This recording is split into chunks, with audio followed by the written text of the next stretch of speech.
Good morning. Welcome to business breakfast show. Global cues ఈ morning mixed గా ఉన్నాయి. Hang Seng index almost 1% లాభంలో ఉంది. మిగతా ఇండెక్సెస్ ఫ్లాట్ గా లేదా స్వల్ప నష్టాల్లో ట్రేడ్ అవుతున్నాయి. ఎస్జిఎక్స్ నిఫ్టీ కూడా 6 పాయింట్ల నష్టంతో ట్రేడ్ అవుతుంది. సో మేబీ ఒక ఫ్లాటిష్ ఓపెనింగ్ ఇవాళ కూడా మన మార్కెట్స్ లో ఎక్స్పెక్ట్ చేయొచ్చు. కమోడిటీస్ మార్కెట్ లో చాలా ఒడిదుడుకులు గమనిస్తున్నాం. డాలర్ బలపడినప్పటికీ కూడా క్రూడ్ ఆయిల్ ఆల్మోస్ట్ $0.5 లాభపడింది. 88.20 దగ్గర ప్రస్తుతం ట్రేడ్ అవుతుంది. అలాగే గోల్డ్ అండ్ సిల్వర్ కూడా ఒడిదుడుకులకు లోనవుతున్నాయి. సిల్వర్ ఒకసారి అమాంతంగా పెరిగిన సిల్వర్ ధర నిన్న 7% కరెక్షన్ గమనించాం. 7% కరెక్ట్ కావడం మన మార్కెట్స్ లో 40,448 దగ్గర ట్రేడ్ అవుతుంది. గోల్డ్ 20,360 దగ్గర ట్రేడ్ అవుతున్నాయి. అలాగే కాపర్ లో సెల్లింగ్ ప్రెషర్ కనిపిస్తుంది. నిఫ్టీ నిన్న ట్రేడింగ్ లో నేరో రేంజ్ లో ట్రేడ్ కావడం గమనించాం మనం. వాల్యూమ్స్ కూడా చాలా తక్కువగా నమోదయ్యాయి. అయితే బ్రెడ్ మాత్రం చాలా పాజిటివ్ గా ఉంది. సో ఇది నిన్నటి ట్రేడింగ్ జరిగిన ధోరణి. లార్జ్ క్యాప్స్ లో చాలా వరకు డల్ గా ఉండడం గమనించాం. ఒక ల్యాక్ లస్టర్ నిస్తేజంగా ఉన్న ట్రేడింగ్ సెషన్ కూడా గమనించాం. అయితే మిడ్ క్యాప్ స్మాల్ క్యాప్స్ లో మాత్రం చాలా స్ట్రాంగ్ యాక్షన్ గమనిస్తున్నాం. ఇన్ఫాక్ట్ మిడ్ క్యాప్ ఇండెక్స్ నిన్న 0.5% లాభపడింది. బోత్ సెన్సెక్స్ నిఫ్టీలు నష్టపోయినప్పటికీ. అలాగే స్మాల్ క్యాప్ ఇండెక్స్ 0.9% లాభపడింది. సెక్టర్ ఆఫ్ ది డేగా కన్స్యూమర్ డ్యూరబుల్ సెక్టర్ మనం చెప్పుకోవచ్చు. ఎందుకంటే కన్స్యూమర్ డ్యూరబుల్ ఇండెక్స్ సుమారుగా 5% లాభపడడం గమనిస్తున్నాం. Titan industries, Bata, BF utilities, Gitanjali gems, Whirlpool, Kewal care and clothing, Alok industries ఇటువంటి స్టాక్స్ అన్ని కూడా ఎక్స్ట్రాడినరీ గెయిన్స్ పోస్ట్ చేశాయి. రిజల్ట్స్ కారణంగా భారతీయ రిటైల్లో కొంత సెల్లింగ్ కనిపించింది. అలాగే టాటా మోటార్స్ మాత్రం స్ట్రాంగ్ గా క్లోజ్ అయింది. బ్యాంకింగ్, రియాలిటీ స్టాక్స్ లో కూడా సెల్లింగ్ ప్రెషర్ గమనించాం. సో మిడ్ క్యాప్స్ లో రేణుకా షుగర్స్, దంపూర్ షుగర్స్ వంటి కొన్ని సెలెక్ట్ షుగర్ స్టాక్స్, అలాగే Apollo tyres, 3i infotech, market Reliance, అలాగే ఐసిఐసిఐ ఇటువంటి ఇండివిజువల్ స్టాక్స్ లో స్ట్రాంగ్ గెయిన్స్ కనిపించాయి. ఇన్ఫాక్ట్ స్మాల్ క్యాప్ స్టాక్స్ కూడా చాలా స్ట్రాంగ్ గా క్లోజ్ అయ్యాయి. Liberty shoes, SKM egg products, అలాగే టెరాసాఫ్ట్, స్పిక్, బీపీఎల్ ఇటువంటి స్మాల్ స్టాక్స్ 8 to 20% వరకు కూడా లాభాలతో క్లోజ్ కావడం గమనించాం. అలాగే ఆంధ్ర పెట్రోకెమికల్స్, మన స్టేట్ కి సంబంధించిన కంపెనీ రిజల్ట్స్ పాజిటివ్ గా ఉంటాయన్న వార్తలతో చాలా స్ట్రాంగ్ యాక్షన్ గమనించాం. వాల్యూమ్స్ కూడా భారీగా నమోదు కావడం గమనించాం. అలాగే ఇవాళ రిజల్ట్స్ విషయానికి వస్తే ర్యాన్బాక్సీస్, సిప్లా, ల్యాంకో ఇన్ఫ్రా ఈ 3 స్టాక్స్ కూడా 3 కంపెనీస్ ప్రధానంగా రిజల్ట్స్ ప్రకటించే కంపెనీల జాబితాలో ఉన్నాయి. అలాగే power grid follow on public offer ఇవాళతో క్లోజ్ కాబోతుంది. మనం రికమెండ్ చేస్తూ వస్తున్నాం పవర్ గ్రిడ్ లో తప్పకుండా అప్లై చేయండి అని. సో 85 రూపీస్ దగ్గర రిటైల్ ఇన్వెస్టర్స్ కు ఈ షేర్స్ అలాట్ కానున్నాయి. డెఫినెట్ గా ఇన్వెస్ట్ చేయండి. Don't forget to invest even amidst your busy schedules. అలాగే నెక్స్ట్ లైన్ లో ఉన్నాయి పవర్ ఫైనాన్స్ కార్పొరేషన్. ముందుగా హిందుస్థాన్ కాపర్ సెయిల్ లో ఫాలో ఆన్ పబ్లిక్ ఆఫర్స్ రాబోతున్నాయి. అలాగే ఐఓసి కూడా పబ్లిక్ ఆఫర్ కు ఫాలో ఆన్ పబ్లిక్ ఆఫర్ కు రెడీ అవుతుంది. సో ఇవన్నీ రాబోయే రోజుల్లో మార్కెట్ ను ముంచెత్తున్న ఇష్యూల జాబితా. ఇక మార్కెట్స్ పరిస్థితిపై ప్రస్తుతం మాట్లాడేందుకు మనతో అనలిస్ట్ కుటుంబరావు గారు అలాగే సుందర్ గారు సిద్ధంగా ఉన్నారు. సో కుటుంబరావు, కన్సల్టేషన్ ఇవాళ కూడా కొనసాగే అవకాశాలు కనిపిస్తున్నాయి. పాసిబిలిటీ ఉందంటే, ఎందుకంటే మార్కెట్స్ నిన్న జరిగిన రేంజ్ బౌండ్ ట్రేడ్ చూస్తూ ఉంటే కనుక అదే రేంజ్ బౌండ్ ట్రేడ్ ఇవాళ కూడా కంటిన్యూ అయ్యేటట్టు ఉంది. ఎందుకంటే ఫ్రంట్ లైన్ కంటే కూడా ఎక్కువ preference mid cap, small cap stocks కి చూపిస్తున్నారు. ఫ్రంట్ లైన్ లో వాల్యుయేషన్స్ చాలా హైగా అనిపిస్తుంది చాలా స్టాక్స్ లో. అది రిజల్ట్ సీజన్ అయిపోయింది కాబట్టి అనలిస్ట్ కూడా సెలెక్ట్ స్టాక్స్ లో ఎక్కడైతే పీఈ వాల్యుయేషన్స్ ఎక్కువ ఉన్నాయి అక్కడ ప్రాఫిట్ బుకింగ్ కూడా స్టార్ట్ అవడం చూసాం. లైక్ ఎస్బీఐ ఎంత కొలాప్స్ అయిందో కూడా మనం చూసాం పై నుంచి. సిమిలర్లీ ఏసీసీలో హై నుంచి కరెక్షన్ రావడం కూడా చూసాం. ఏదైనా ఇన్వెస్టర్స్ కి మంచి trading opportunities mid cap, small cap లో ఉంటాయి. అవి కాన్సన్ట్రేట్ చేయమంట. అయితే ఇంట్రాడేలో G20 నుంచి వచ్చే స్టేట్మెంట్స్ ఏమైనా ఉంటే కనుక డెఫినెట్లీ G20 మీట్ ఇప్పుడు సియోల్లో ఏదైతే అవుతుందో సౌత్ కొరియా, దానికి చాలా హై ఇంపార్టెన్స్ ఉందన్నమాట గ్లోబల్ మార్కెట్స్ కి అన్నిటికీ కూడా. ఎందుకంటే చైనా నిన్న కాన్ఫరెన్స్ కి ముందే యుఎస్ క్రెడిట్ రేటింగ్ తగ్గించడం, డెఫినెట్లీ అది ఒక అగ్రెసివ్ నోట్ కింద తీసుకుంటున్నారు చాలా మంది.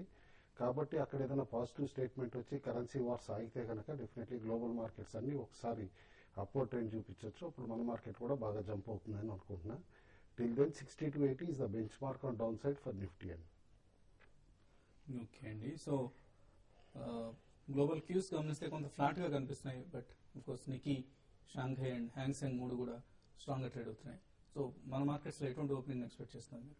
ఓపెనింగ్ వాళ్ళు కొంచెం మైనస్ లో ఓపెన్ అయ్యే అవకాశం ఉంది. నేను చూసాము మార్కెట్ చాలా సేపు కన్సాలిడేషన్ అయ్యి రోజంతా కూడా 63 దగ్గర ఫెయిల్ అయ్యి ఇంచుమించు డేస్ లో దగ్గర క్లోజ్ అయింది. అంటే లోయర్ లెవెల్ లో కొంచెం బయింగ్ సపోర్ట్ రావట్లేదు షార్ట్ టర్మ్ కోసం, దీంతో కొంచెం వీక్ గా ఉంది.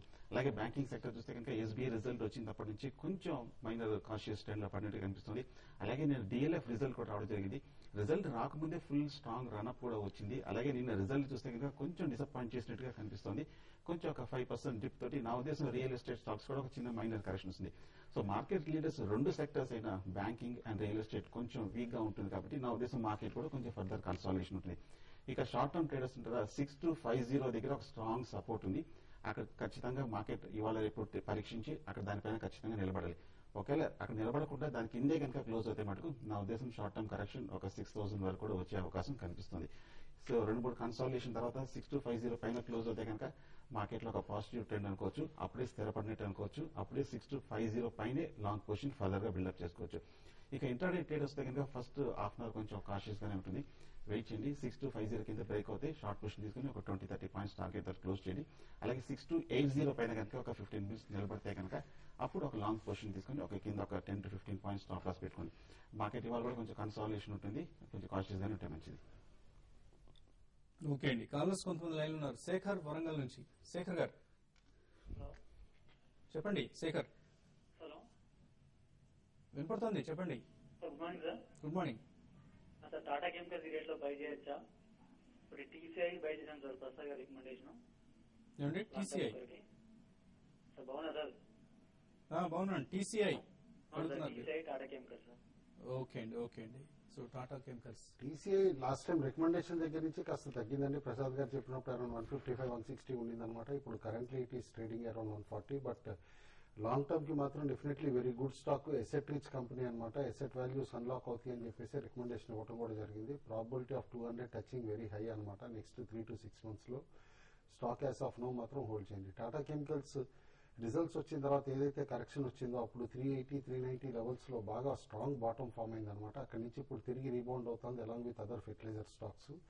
ఈ కొత్త చేంజెస్ యూరియా కానీ ఇవన్నీ న్యూట్రియంట్ బేస్డ్ పాలసీ ఇంప్లిమెంటేషన్ మొదలు పెడతామని రీసెంట్ ఇండికేషన్ తోటి రన్అప్ ఏదైతే వచ్చిందో ఫెర్టిలైజర్ స్టాక్స్ లో చంబల్ తర్వాత మేజర్ బెనిఫిషియరీ టాటా కెమికల్స్ అవ్వచ్చు. అబౌవ్ 415 టెక్నికల్ గా కూడా స్టాక్ ఈస్ వెరీ స్ట్రాంగ్ అనమాట. ఆల్ ది వే 450 వరకు కూడా రన్అప్ అవ్వచ్చు. మీరు షార్ట్ టర్మ్ ట్రేడర్ అయితే కనుక క్లోజర్ టు 450 ప్రాఫిట్ బుక్ చేసుకోండి. లాంగ్ టర్మ్ అయితే కనుక డెఫినెట్లీ హోల్డ్ చేయండి. Okay. Next caller Ramakrishna Hyderabad నుంచి లైన్ ఉన్నారు. రామకృష్ణ గారు సార్ గుడ్ మార్నింగ్ సార్. నేను రామకృష్ణ నుంచి. గుడ్ మార్నింగ్ సార్ కుటుంబ రికమెండేషన్ లో నేను మనోగ్రాఫ్ 57 రూపాయల దగ్గర కొన్నానండి. ఓకే అండి. అలాగే మన సాటర్డే రికమెండేషన్స్ లో 3i ఇన్ఫో 57 రూపీస్ 67 రూపీస్ దగ్గర కొన్నాను సార్ ఒక లాట్ ఎఫ్ఎన్ఓ లో. ఓకే అండి. సో ఏం చేయాలని అడుగుతున్నారు మీరు ప్రస్తుతం? ఎఫ్ఎండోలో నిన్న 3i దాదాపు 8% జంప్ అవటం చూసామండి. 7160, 7170 దగ్గర క్లోజ్ అయింది. మీరు you're sitting on very good profit. ఎందుకంటే లాట్ సైజ్ కూడా పెద్దది కాబట్టి. మీ రిస్క్ ఎప్టైట్ ఎంతో నాకు తెలియదు. రిస్క్ ఎప్టైట్ తక్కువ అయితే కనుక కరెంట్ లెవెల్స్ ఒకసారి ప్రాఫిట్ బుక్ చేసుకోవచ్చు. బట్ అబౌవ్ 72 కంటిన్యూస్ గా ట్రేడ్ అయితే కనుక ట్రేడింగ్ స్టాప్ లాస్ పెట్టుకుని పొజిషన్ హోల్డ్ చేయండి. మేబీ 70.5 దగ్గర ట్రేడింగ్ స్టాప్ లాస్ పెట్టుకోండి. 72 పాయింట్ ట్రేడ్ అవుతా ఉంటే stock can go all the way surprisingly up to 86-88 అనమాట. ఎందుకంటే ఐసిఐసిఐ డైవర్స్ చేస్తున్నట్టు క్లియర్ ఇండికేషన్ ఇచ్చారు కాబట్టి నిన్న జంప్ కూడా రావడం మొదలైందండి. మనోగ్రాఫ్ ఆల్రెడీ చెప్పామండి, అనుకున్న దానికంటే చాలా స్పీడ్ గా పెరిగింది స్టాక్ అనమాట. 54-55 లెవెల్స్ దగ్గర రికమెండ్ చేసాం. Already it has touched 76 and slight correction కూడా ట్రిజర్ అయింది 76 లెవెల్ దగ్గర నుంచి. బుక్ పార్షియల్ ప్రాఫిట్స్ అండి. Okay. Next caller Rambabu Guntur నుంచి లైన్ ఉన్నారు. రాంబాబు గారు hello, good morning sir. Good morning. నేను Reliance regular savings fund mutual funds లో ఎస్బీఐ దాంట్లో షిప్ లో పెట్టాను సార్ 1 year నుంచి. ఓకే అండి. నాకు ఒక 20% దాకా వస్తుంది ఇప్పుడు అమ్మితే. ఇప్పుడు ఉంచమంటా ఇంకా కంటిన్యూ చేయమంటా? అంటే మీరు లాస్ట్ ఇయర్ బిగిన్ చేశారా? అవును సార్, లాస్ట్ ఇయర్ డిసెంబర్ నుంచి బిగిన్ చేస్తున్నాను. ఓకే అండి. సో ఆల్మోస్ట్ 1 year 18% వస్తుంది సార్ ఇప్పుడు అమ్మితే. ఓకే అండి, ఓకే అండి. సో ప్రస్తుతానికి బుల్ రన్ కంటిన్యూ అవుతుంది కాబట్టి మీరు కంటిన్యూ చేయడమే బెటర్ అండి ఎస్ఐపిలో. ఇంకేమైనా అదర్ ఫైనాన్షియల్ ఆబ్లిగేషన్స్ ఏవి కనుక మీకు లేకపోతే డెఫినెట్ గా కంటిన్యూ చేయండి. ఇంకా రాబోయే రోజుల్లో మరింత బెటర్ రిటర్న్స్ వచ్చే అవకాశాలు ఉన్నాయి. సో ఇప్పుడు చిన్న బ్రేక్ తీసుకుందాం. బ్రేక్ తర్వాత మరిన్ని కాల్స్ తీసుకుందాం.